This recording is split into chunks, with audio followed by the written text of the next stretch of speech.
It was a lot of fun, that's for sure. I felt in a groove, and it's always better when you're making shots rather than missing shots, and we were winning games as well, which was huge.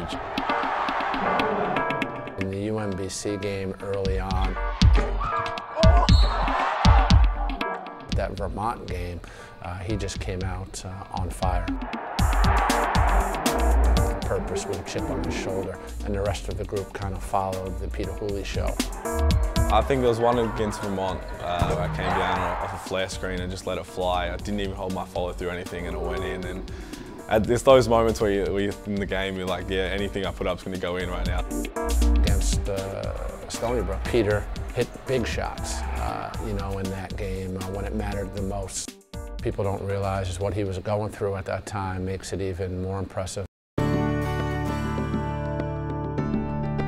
2011, 3 months before I came over here, Mum got diagnosed with colon cancer, and the first thing I said was that I didn't want to go to college anymore. Obviously I thought I had to be there, but she said that it would only hurt her more if she thought she was stopping my dream. So she made me go, almost put me on the plane herself, and that was tough especially, but I knew she was gonna battle and get through it, and she had one of her big scans and treatments the weekend coming up of the championship game, otherwise she would have been here.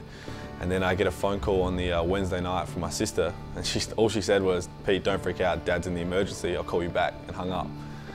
And I told her never ever do that ever again, because I was freaking out, but she called me back, and he had an accident on the farm. He was trying to do some firewood chopping, and he slipped and nearly cut his whole hand off. So luckily he was okay, but and my sister had shingles at the time, so I had that period of time, the championship weekend, I had all 3 of my family members in hospital, and that was tough.